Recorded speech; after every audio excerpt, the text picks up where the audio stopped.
Unremitting political confrontations have left the country exhausted and emaciated. Political tensions show no sign of abating. Political leaders often claim the next round of battle will be decisive, but their war rages on. The war paradigm guides their political behavior. Opponents are seen as enemies, not competitors. Politics is about vanquishing the enemy and eliminating them from the political scene in a terminal conflict. This of course is not new. This pattern of behavior has resonated throughout Pakistan's history and is part of an unedifying political tradition characterized by intolerance and lack of respect for democratic norms. Those in power have rarely accepted the need to engage with the opposition, while those in opposition have often sought to destabilize the government of the day. There have been moments of rare cooperation, as for example, in the consensus that led to adoption of the 18th Constitutional Amendment. But for the most part, Pakistan's fractious politics has seen fierce government-opposition conflict and mutual efforts to upend each other. These endless political feuds open space for the military's manipulation of politics and frequent return to the political stage. There was another cost to the country. The lack of a stable and predictable environment proved a huge hurdle to solving the country's daunting problems, which were either left to fester or met by imprudent short-term policy responses. Pakistan's economic troubles are in no small measure a consequence of this. Since 2008, the country has seen a period of uninterrupted civilian rule, despite the so-called hybrid experiment of recent years that gave the army an informal but extensive role in national affairs. This period should nonetheless have involved a strengthening of democracy. It should have seen efforts by political parties to create a democratic culture. But this didn't happen. An opportunity was also lost to rebalance and reset power among state institutions as well as realign politics with the economic and social changes sweeping the country.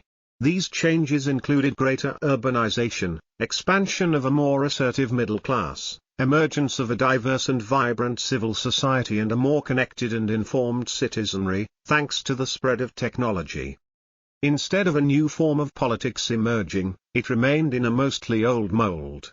The rise of PTI, which came to represent the aspirations of the middle class and youth and also tapped into public resentment against the elite, promised a departure from politics as usual. But it became a cult following rather than a modern political party that could act independently of its establishment benefactors once it assumed power. Like other parties, it included members of the old political elite, local influentials and habitual turncoats, prominent figures who were previously part of the two traditional parties that the PTI condemned as corrupt and bankrupt. Expediency denuded it from the chance to chart a new political course for the country. The primacy of personality over party organization also made the new party resemble older ones. Bereft of ideas, intra-elite conflict offers no escape from the quagmire Pakistan is trapped in. As a result, there has been little break from the past in the way politics functions, the narrow social base of party leaders and what status quo-oriented parties have to offer the public in whose name they play the power game. It also means there is no significant change in the relationship between the state and citizens, despite the transformed social and political environment. Politics remains a competition between and among political elites. It is sadly bereft of ideas or a vision, other than platitudes, about where opposing parties want to take the country. There are barely any significant policy differences between rival parties who nonetheless declare each other unfit to govern. Pakistan's disappointing economic record illustrates this. Governments, even when run by different political parties, have adopted a similar economic stance, despite their claims to the contrary. Rather than undertake reform and raise domestic resources to address the country's widening budget and balance of payments deficits, they all resorted to excessive borrowing. The availability of external resources as a result of Pakistan's foreign policy alignments during the Cold War and beyond created a habit of dependence on outside help.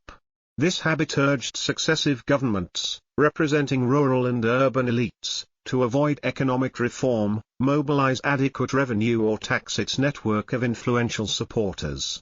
Aid-fueled or borrowed economic growth may not necessarily have been a bad thing if the fiscal space it provided was used to launch reforms to solve the underlying structural problems of the economy, broadening the tax net, documenting the economy, diversifying the export base, and encouraging savings to finance a level of investment that could sustain an economic growth rate higher than the rise in population.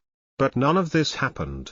The availability of external resources along with high levels of remittances from overseas Pakistanis simply enabled ruling elites to paper over the structural problems of the economy. Every government sought IMF bailouts to avert insolvency. Economic management that relied on someone else's money permitted the country's rulers, both civilian and military, to postpone much-needed structural reforms, including tax reform, that could have placed the economy on a viable, self-sustaining path. Successive governments borrowed heavily to finance development as well as consumption. In the process, the country accumulated unsustainable debt both by borrowing abroad and at home. This burden continues to cripple the economy today and fuel record levels of inflation.